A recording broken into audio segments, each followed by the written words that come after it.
পারছেন আপনারা, আমি পিস পিস করে কেটে রেখে দিয়েছিলাম, ওইভাবে নেড়ে ছেড়ে ভেজে নিতে হবে।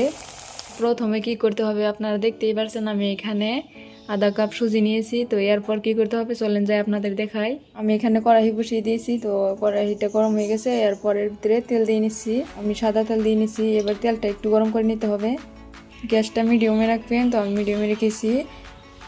দেখতে পাচ্ছেন অবশ্যই তেলখিনি গরম হয়ে আসছে। আমি এবার সুজিটা এর ভিতরে দিয়ে নিব, এটাকে হালকাভাবে ভেজে নিতে হবে। 1 থেকে 2 মিনিট আমি ভেজে নিব এটাকে। অবশ্যই দেখতে পাচ্ছেন আমার সুজিটা কিন্তু হালকাভাবে ভেজে নেওয়া হয়ে গেছে। এবার আমি এর ভিতরে দিয়ে নিচ্ছি 2 টেবিল চামচ পরিমাণ ময়দা। এবার এটাকে মিলে ভালোভাবে 2 মিনিট টাইম ভেজে নিতে হবে নেড়ে চেড়ে। তো এভাবে লাল না করে ভেজে নেবেন। আর কিন্তু এগুলো ভেজে নেওয়া হয়ে গেছে হালকাভাবে, তো আপনারা দেখতেই পারছেন। তো আমি হাফ কাপ পরিমাণ সুজি নিয়েছিলাম। তো এবার 1 কাপ পরিমাণ গাখির দিয়ে নিতে হবে। তো আপনারা চাইলে পানি অথচ আমল না অন্য কিছু দিতে পারেন। তো আমি এখানে গাখির দিয়ে নিচ্ছি।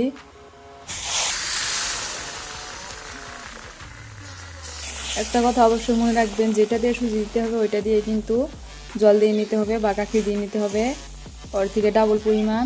তো এবার এটাকে আমি হালকাভাবে নেড়ে একটা ডো তৈরি করে নিব। 3% আমার ডোটা পরে তৈরি হয়ে আসছে। তো এভাবে ভেজে নেবেন হালকাভাবে।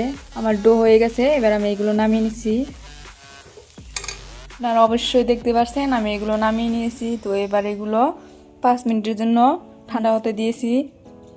5 মিনিট পর ফিরে আসলাম। এবার এগুলো হাত দিয়ে মেখে একটা ডো তৈরি করে নিব। আমি দেখতে পাচ্ছেন আমার ডোটা কিন্তু তৈরি হয়ে গেছে। তো ডোটা বানানোর সময় সামান্য একটু লবণ দিয়ে নেবেন। তো আমি দিয়ে নিয়েছি।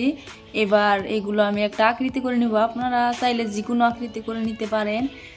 আপনারা দেখতে পাচ্ছেন অবশ্যই আমি থালটাতে এইভাবে হাত দিয়ে পিছিয়ে নিয়েছি। তো এবার এগুলো আমি চাকুর সাহায্যে পিস পিস করে কেটে নিব। আপনারা চাইলে যে কোনো পরিবর্তে কেটে নিতে পারেন। 3 কানি 4 কানি নাইবা গোল লাড্ডু যে কোনো বিলে করে নিতে পারেন। তো আমি এগুলো 4 কানি করে পিস পিস করে কেটে নিব। এখন আপনারা দেখতে পাচ্ছেন অবশ্যই আমি এগুলো পিস পিস করে কেটে নিয়েছি। তো এবার কি করতে হবে আপনাদের আমি দেখাচ্ছি। আমি আবারও কড়াই চলে আসলাম। তো কড়াইতে আমি সামান্য একটু তেল দিয়ে নিচ্ছি। তো এবার এর ভিতরে দিয়ে নিচ্ছি 1 কাপ পরিমাণ চিনি, তারপর দিয়ে নিচ্ছি 1 কাপ পরিমাণ পানি।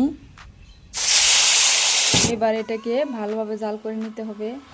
আমার এগুলো জাল করে নেওয়া হয়ে গেছে, আপনারা দেখতে পাচ্ছেন। তো আপনারা নিশ্চয়ই বুঝতে পারছেন আমি এগুলো কি করছি, মানে শিরা তৈরি করে নিচ্ছি। আমার শিরাটা হয়ে গেছে, এবার আমি এগুলো নামিয়ে নিব।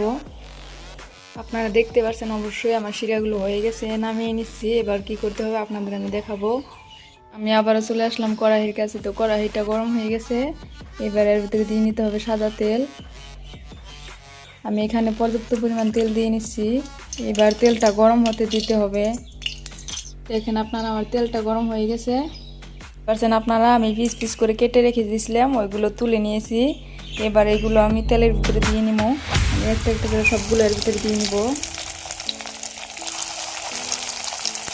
দেখতে পাচ্ছেন আমি তেলের ভিতরে দিয়ে নিচ্ছি। এবার এগুলো ভালোভাবে নেড়ে ছেড়ে ভেজে নিতে হবে। দেখেন আপনারা আমি এগুলো ভালোভাবে নেড়ে ছেড়ে ভেজে নিয়েছি। তো লাল লাল করে ভেজে নিয়েছি। এবার আমি এগুলো নামিয়ে নিব। তো এইভাবে সবগুলো ভেজে নিতে হবে। আপনারা অবশ্যই দেখতে পাচ্ছেন আমি এগুলো কিন্তু ভালো করে লাল লাল করে ভেজে নিয়েছি সবগুলো। এবার এইগুলো আমি একটা একটা করে শিরার ভিতরে দিয়ে দিচ্ছি। অবশ্যই দেখতে পাচ্ছেন আমি কিন্তু শিরার ভিতরে সবগুলো দিয়ে নিচ্ছি। দেখতে পাচ্ছেন কত সুন্দর লাগছে। তো বিশ্বাসই হবে না আপনাদের একটু কেটে দেখাচ্ছি কত মজার হয়েছে, কত নরম তুলতুলে হয়েছে, কত সুন্দর হয়েছে। তো আজকের পর আমি এখানে শেষ করে দিলাম। আমার ভিডিওটা কেমন হয়েছে আশা করি ভালো হয়েছে। যদি ভালো লাগে থাকে তাহলে লাইক করবেন, শেয়ার করবেন।